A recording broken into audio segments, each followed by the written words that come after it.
अस्सलाम वालेकुम नाजरीन, हमारे साथ मौजूद हैं चकवाल बार के सीनियर वकील Hasnain Ashraf Rajput, advocate high court हैं। जी हसनैन साहब, जो मौजूदा पाकिस्तान की सूरत हाल है और इलेक्शन के बाद की जो सूरत हाल है, उस पर आप अपना तफसीली हमारे नाजरीन को तजिया बताएं। बिस्मिल्लाहिर्रहमानिर्रहीम। सबसे पहले तो हम अल्लाह ताला के शुक्रगुजार होना चाहिए कि 8 फरवरी का इलेक्शन खैर वफीत से तमाम हुआ और उसमें कोई बड़े हादसा से अल्लाह ताला ने बचाया है,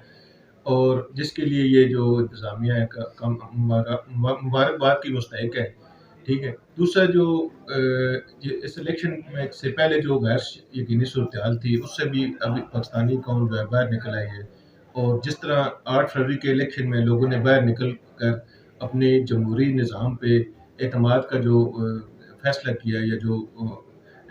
जिस तरह बाहर निकले हैं, इसका मतलब है कि अभी भी उनको इस जमहूरी निज़ाम पे एतमाद है।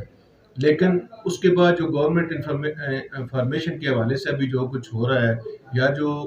ये जो इंतखाबात में धांधली के हवाले से इंटरनेशनल ऑब्जर्वर और ये जो बहुत सी पार्टियों के एतराज़ात हैं, तो उस हवाले से मेरा अपना ज़ाती ख्याल ये है कि जो जिस तरह आवाम इस दफ़ा निकली है, तो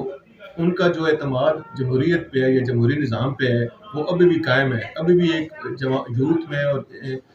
लोगों में ये उम्मीद है कि हम जमहूरियत के ज़रिए तब्दीली ला सकते हैं। तो जिस तरह कल मौलाना फजल रहमान साहब ने प्रेस कॉन्फ्रेंस की और उन्होंने अपनी डिसअपॉइंटमेंट शो की कि उन जैसा मुतदिल बंदा भी अभी इस निज़ाम से मायूस हो रहा है। तो जो यूथ के मेरा मैसेज ये है पाकिस्तानी कौम को या मुक़्तदिर हलकों को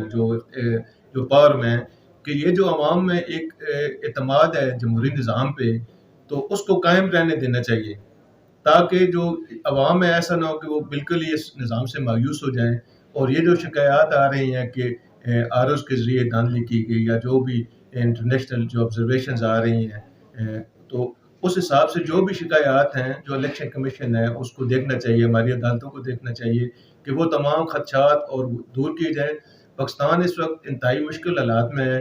और इस वक्त हमें एक नेशनल यूनिटी की ज़रूरत है और एक मजबूत गवर्नमेंट की ज़रूरत है। अगर खुदा न खास्ता ये एक वीक गवर्नमेंट बनती है, तो उसमें ये सब मुल्क का नुकसान होगा। इसलिए मेरी ये ख्वाहिश भी है, और ये इंशाल्लाह अपील भी है कि हमारे जो आला ऐवानों में जो इक़्तिदार के ऐवानों में बैठे लोग हैं, ताकत में हैं, या जो हमारी अदलिया है, ये इस चीज़ को सीरियसली देखें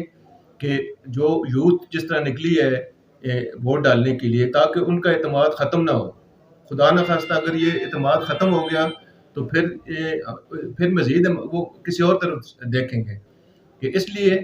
मेरी ख्वाहिश है कि अल्लाह ताला ये जो एक अच्छी मजबूत हुकूमत कायम हो और पुरअमन तरीके से हो, और पाकिस्तान को इस मुश्किल हालात में से निकालने में जो कामयाब हो जाए। इसके लिए जितनी भी बड़ी पार्टियां हैं उनको अपने ज़ाती मफादात से ऊपर उठकर और मिलकर एक यूनिटी गवर्नमेंट के ज़रिए अवाम के मसाइल के बारे में सोचना चाहिए, और जो अवाम ने जिसको भी मैंडेट दिया है उस मैंडेट का एहतराम होना चाहिए, और जो सियासी विक्टिमाइजेशन है इसको ख़त्म होना चाहिए, और जो भी यानी कि जो जीता है उसको जेन्युइनली उसको रिकमेंड करना चाहिए, और जो लोग हारे हैं उनको अपनी शिकस्त तस्लीम करनी चाहिए खुले दिल के साथ, और मिलकर आगे बढ़ना चाहिए।